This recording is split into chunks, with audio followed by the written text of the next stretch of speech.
नमस्कार, आप देख रहे हैं गढ़ आवाज न्यूज और मैं हूं आपके साथ मानवी ठाकुर। शुरुआत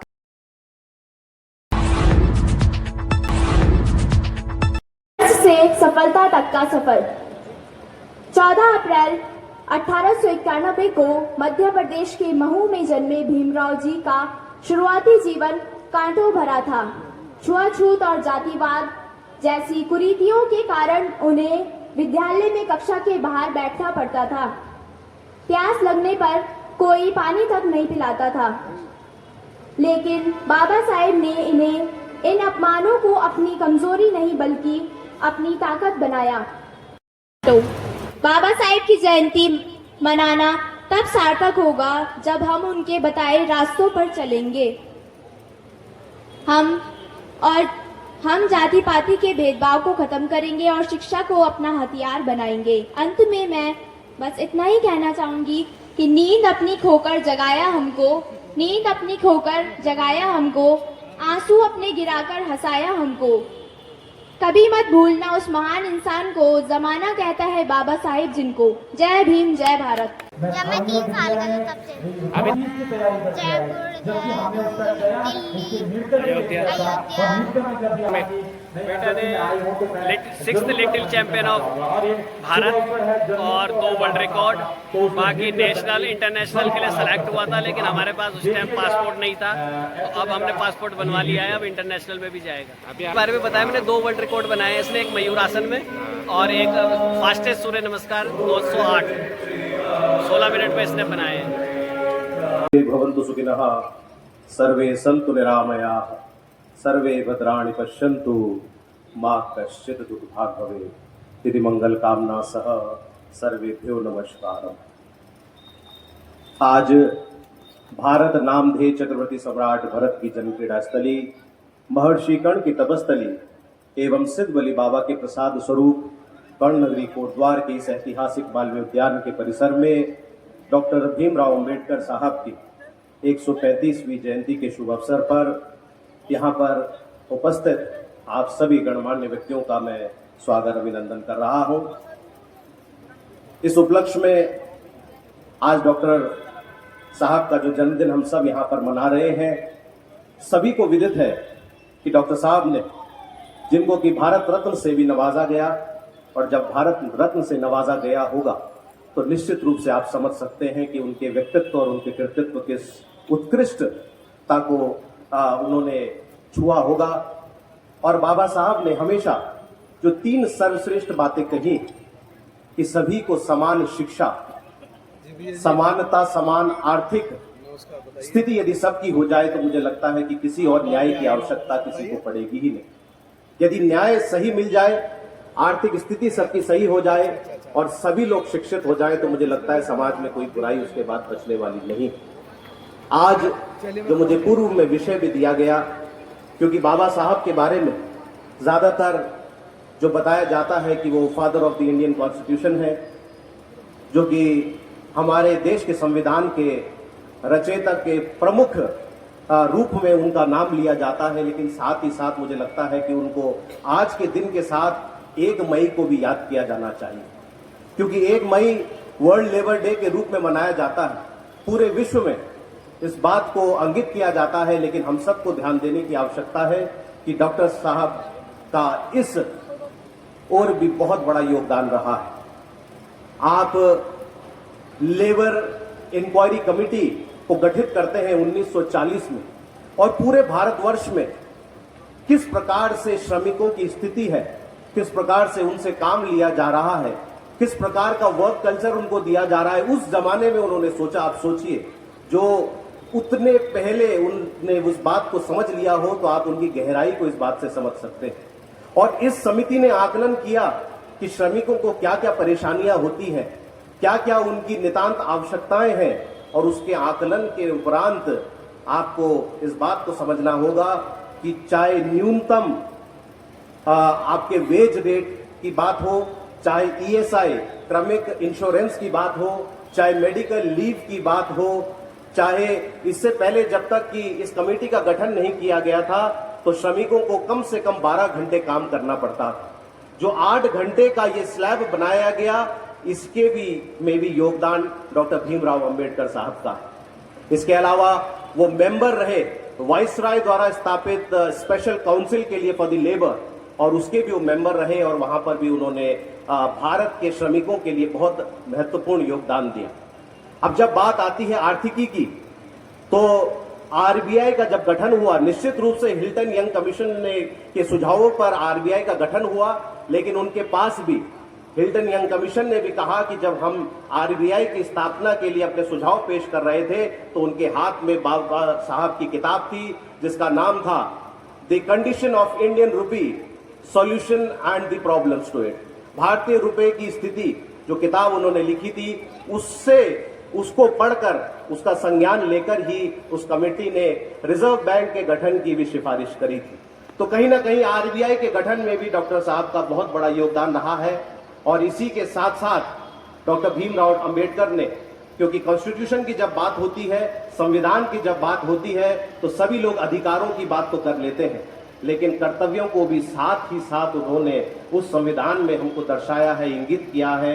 तो हम सब लोगों को अपने अधिकारों की जहां मांग करने की इच्छा हम सब के मन में जीवित रहनी चाहिए, उसी के साथ साथ हमारे क्या कर्तव्य है एक नागरिक के नाते, उसको भी समझने की बहुत बड़ी समझ डॉक्टर साहब ने हम सबको दी है। Bhimrao Ramji Ambedkar, he is known as Baba Saheb. He believed in equality and justice. He died on 6 December 1956.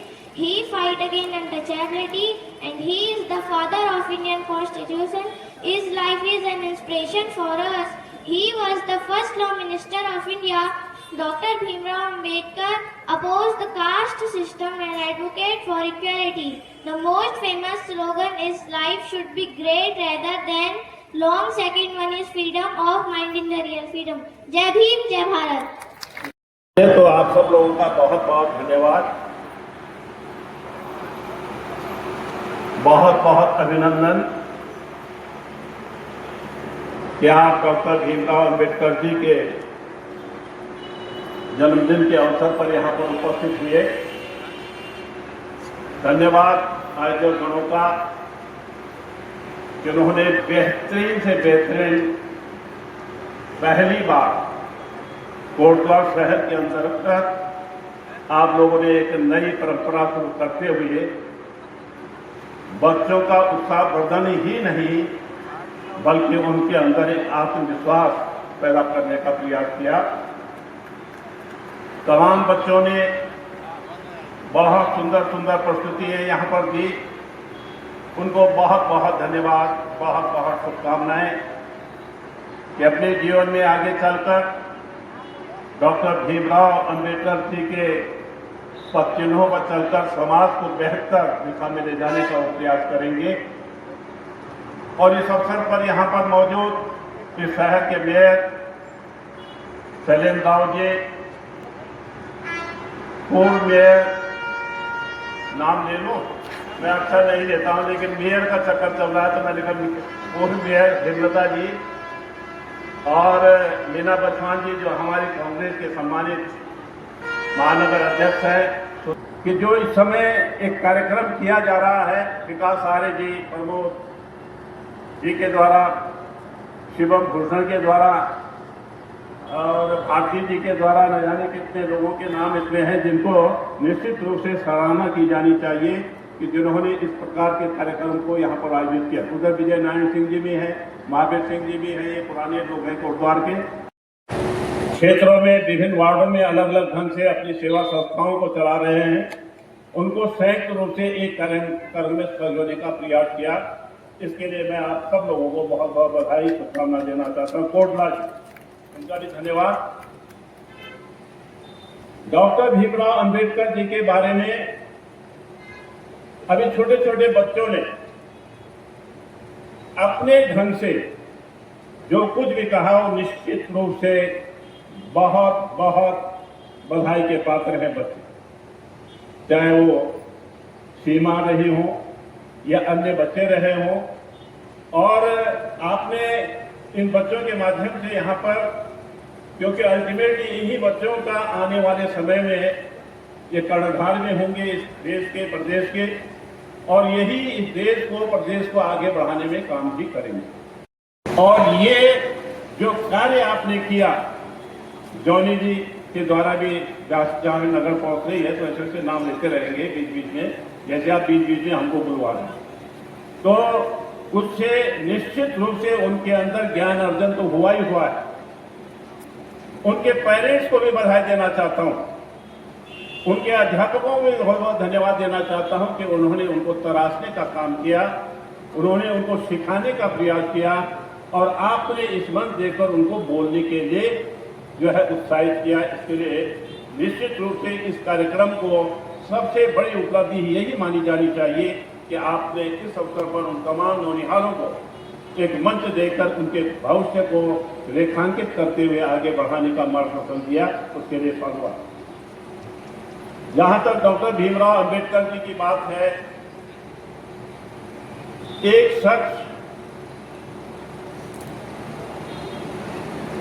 शख्स जो बाल्यपन में अपने अध्यापकों के सामने कहीं न कहीं उसका चेहरा मुरझा जाता है, अपने आप को उपेक्षित महसूस करता है, पानी तक पीने के लिए उसको नहीं दिया जाता, उस बात ने एक मन के अंदर एक उद्गार पैदा किया, उस भावना को बढ़ाने का काम किया कि आखिर उनमें और मुझमें क्या अंतर है, आखिर मुझमें और उनमें क्या अंतर है। और अगर ये बाल्यपन में अगर कोई व्यक्ति सोचना प्रारंभ कर दे, कोई व्यक्ति अगर इन तमाम चीजों का विश्लेषण करना प्रारंभ कर दे, इनका आंकलन करना प्रारंभ कर दे, तो निश्चित रूप से वो बुद्धिजीवी ज्ञानी व्यक्ति हो सकता है भविष्य में।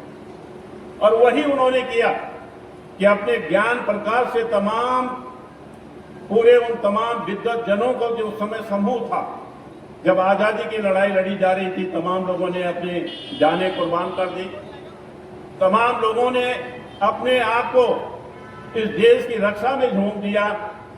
और जब झोंकने के बाद सफलता मिली और देश आजाद हो गया, तो आपको एक बहुत बड़ी जिम्मेदारी दी गई और आपने उसको बखूबी निभाया, क्योंकि इस देश के अंदर, इस राष्ट्र के अंदर छोटा बड़ा विभिन्न धर्मों के लोग, विभिन्न जातियों के लोग रहते हैं। और उनका ये कहना था कि कोई भी राष्ट्र अगर मजबूत हो सकता है, विकसित हो सकता है, सभी जाति धर्मों को साथ जोड़कर समरसता का भाव पैदा करते हुए, सामाजिक न्याय की बात करते हुए अगर वो आगे बढ़ता है तो राष्ट्र निश्चित रूप से मजबूत होगा। शिक्षा नहीं है तो जिंदगी का जो ये सफर है और भी कठिन हो जाता है। तो पहला काम उन्होंने पूरे समाज को ये कहा कि शिक्षित बनो, फिर उन्होंने कहा संगठित रहो। संगठित का मतलब देश अगर संगठित है तो कोई भी खतरा देश पर हो तो वो जो है समाप्त किया जा सकता है, लेकिन संगठित होने के लिए उनके जो शब्द हैं आज भी प्रासंगिक हैं, आज भी बहुआयामी हैं। और उस पर जो है हम लोगों को चलने का प्रयास करना चाहिए कि हम लोगों को सांगठित या संगठित होकर देश के राष्ट्र में, देश की सेवा में आगे बढ़ने के लिए कोशिश करना चाहिए।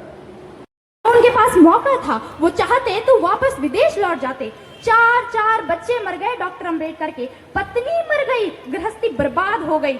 लेकिन डॉक्टर अंबेडकर ने उस दिन सयाजी बाग में ये संकल्प लिए थे कि जब तक मैं जातिवाद को खत्म नहीं कर दूंगा, मैं भारत को नहीं छोड़ूंगा।